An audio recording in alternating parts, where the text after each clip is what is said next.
চল্লিশ চল্লিশ শব্দটার মধ্যে মারাত্মক কিছু জিনিসের মিল আছে।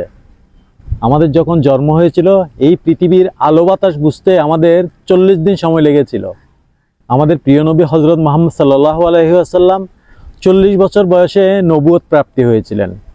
আবার নূহ আলাইহিস সালামের সময় আল্লাহ যখন প্লাবন দিয়েছিল, সারা পৃথিবীতে অথই পানিতে ডুবিয়ে দিয়েছিল, সেটাও 40 দিন ছিল। 40 দিন যদি আপনি কোনো কাজ করেন তাহলে সেই কাজের প্রতি আলাদা একটা মায়া আপনার ভিতরে কাজ করবে।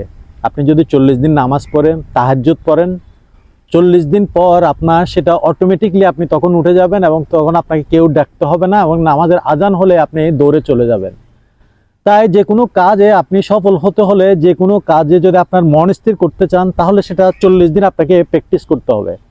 আপনি কোনো কাজ অন্ততপক্ষে 40 দিন যদি করেন, আপনি সেই কাজের প্রতি আপনার একটা আলাদা একটা মায়া হবে, আলাদা একটা ভালোবাসা কাজ করবে। 40 বছরে কোনো মানুষ থেকে যদি আপনি বুদ্ধি নেন তাহলে সেই বুদ্ধিতে ঠকার সমস্যা আপনার খুব কমই হবে। তাই 40-এর যে কোনো জিনিসের মধ্যে আমাদের এত মিল। তাই কোনো কাজ করার সময় বা কোনো কিছু যদি আপনি টার্গেট করেন তাহলে সেটা 40 দিন করে ট্রাই করতে পারেন। ইনশাআল্লাহ আপনি সাকসেসফুল হবেন। ধন্যবাদ।